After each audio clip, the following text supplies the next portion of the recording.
దేవుని పరిశుద్ధమైన నామమునకు మహిమ కలుగునుగాక. 2025వ సంవత్సరం శిలువ ధ్యానాల అధ్యయనం. ఈ దినము 11వ రోజు శనివారం. అంశం మంచి కాపరి. యెషయా గ్రంథం 40వ అధ్యాయం 10-11 వచనాలు. యోహాను సువార్త 10వ అధ్యాయం 11 వచనాలు. యెహోవా నా కాపరి, నాకు లేము కలుగదు అని దావీదు పరవశుడై వ్రాసినప్పుడు, నా గొర్రెలు కాపాడుకోవడానికి ఎలుగుబంటితోనూ సింహముతోనూ పోరాడనని రాజైన దావీదు సౌలుతో గర్వముగా చెప్పుకున్నప్పుడు, రాబోయే మెస్సయ్య తనను తాను మంచి కాపరిగా ప్రకటించుకున్నాడని ఊహించి ఉండడు. కాపర్లలో మంచి కాపరులు వేరుగా ఉంటారు. మంచి కాపరి ప్రతి నిత్యము తన మందను గూర్చి ఆలోచిస్తాడు. మంద నిద్రిస్తుంటే కాపరి మేలుకుని ఉంటాడు. తోడేళ్ల వంటి అడవి మృగాల నుండి, బందిపోట నుండి తన మందను కాపాడుకుంటాడు. కాపాడలేని పరిస్థితులు పోరాడి మరణిస్తాడు. గాని ఈ మంచి కాపరి మరణించింది కాపాడుకోవడం కోసమే కాదు, ఆయన మరణించి తన మందకు నిత్య జీవాన్ని అనుగ్రహించాడు. హేబేలు తన కొరకు గొర్రెను వధించాడు. ఇసాకు స్థానములు చనిపోవడానికి పొట్టేళ్లు అబ్రహాముకు చిక్కింది. మృత్యు దూత తమ గుమ్మములో తొంగి చూడకుండా ఇశ్రాయేలీయులు గొర్రెను వధించి దాని రక్తాన్ని ద్వారబంధాలకు పూశారు. పాత నిబంధనలో అనేక సార్లు గొర్రెలు తమ కాపరి కోసం చనిపోవలసి వచ్చింది. కానీ ఈ విచిత్రమైన కాపరి గొర్రెల కోసం తమ ప్రాణాన్ని పెట్టాడు.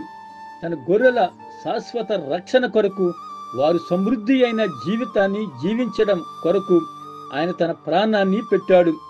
జీవితానికి కుదిరిన కాపరి మంద బాగోగులను పట్టించుకోడు. తనకు అనుకూలంగా ఉన్న చోటికి వాటిని తీసుకువెళ్తాడు. జీతగాడికి మంద ఒక్కటే బాధ్యత కాదు, మంచి కాపరికి ఏకైక బాధ్యత మందను నడిపించడమే. ఆయన వాటిని తొందర చేయడు. బలహీనముగా ఉండి మిగిలిన మందతో కలిసి నడవలేకుండా ఉన్న గొర్రెలను ఆయన భుజంపై వేసుకుని మోస్తాడు. యెషయా గ్రంథం 10వ అధ్యాయం 11వ వచనం. నిజమైన కాపరి గొర్రెలను రక్షించడం కోసమే పుడతాడు. గొర్రెల సంరక్షణే తన ఉన్నత పిలుపుగా భావించుకుంటాడు. మొదటి ప్రపంచ యుద్ధ సమయములో గాయపడిన ఒక యవ్వన సైనికుని పారిస్లో ఒక ఆసుపత్రికి తీసుకుని వచ్చారు. అతనిని చూడగానే ఆపరేషన్ చేసి గాయమైన చేతిని తీసివేయకుంటే అతని ప్రాణానికి ముప్పు అని డాక్టర్లు గ్రహించారు. సైనికుడు సృహలోనికి రాకముందే ఆ చేతిని ఆపరేషన్ ద్వారా తొలగించారు. కానీ సృహలోనికి వచ్చిన తరువాత ఆ వార్త అతనికి చెప్పడానికి అంత జంకారు. చివరకు ఒక డాక్టర్ ధైర్యం తెచ్చుకుని, నువ్వు ఒక చేతిని కోల్పోయావని చెప్పడానికి ఎంతో చింతిస్తున్నాను అన్నాడు. వెంటనే ఆ సైనికుడు మెరుస్తున్న కళ్ళతో, దానిని నేను పోగొట్టుకోలేదు, నా దేశానికి ఇచ్చాను అన్నాడు గర్వంగా. యేసుక్రీస్తు పరిస్థితుల ప్రభావం వలన, అనుకోకుండా జరిగిపోయిన సంఘటన వలన తన ప్రాణం పోగొట్టుకోలేదు. ఆయన తన ప్రాణాన్ని తనకు తానే అర్పించాడు. పూర్ణ అంగీకారముతో ఆయన తన మంద కోసం మరణించాడు. శిలువను బలవంతంగా ఎవరూ ఆయనపై మోపలేదు. ఆయనే తన అంగీకారముతో దానిని స్వీకరించాడు. పాలస్తీనా దేశములో గొర్రెలను ఎక్కువగా ఉన్ని కొరకు పెంచుతారు. అందుకే కాపరికి గొర్రెలకు మధ్య ఎన్నో సంవత్సరాల అనుబంధం ఏర్పడుతుంది. కాపరి వాటిని పేర్లు పెట్టి పిలుస్తాడు.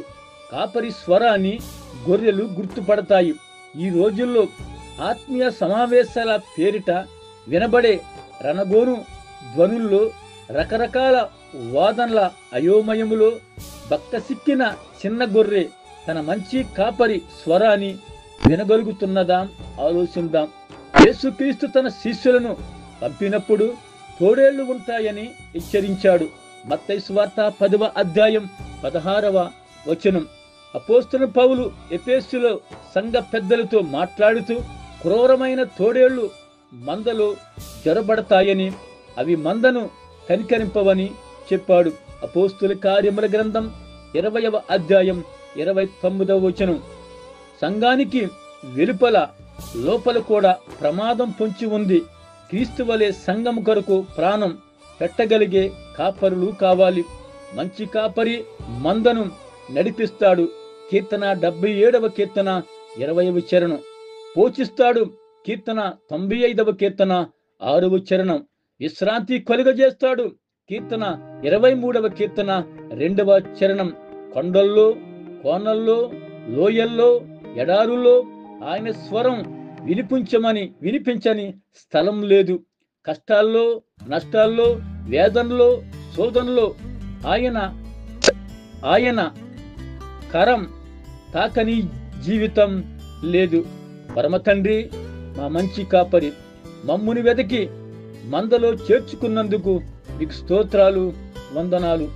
అందుకోసం నీ ప్రాణాన్నే ధారపోసినందుకు మీకు స్తోత్రాలు, వందనాలు.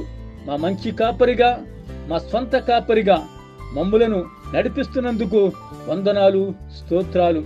మా హృదయాలు నీ స్వరాన్ని తేలికగా పసిగట్టి గుర్తించడానికి సహాయం చేయండి. అవిధేలమైన గొర్రెలము కాకుండా నిన్ను ప్రేమించి వెంబడించే కృప దయచేయమని యేసయ్య శ్రేష్టమైన నామమున అడిగి వేడుకుంటూ ప్రార్థిస్తున్నాం పరమ తండ్రి.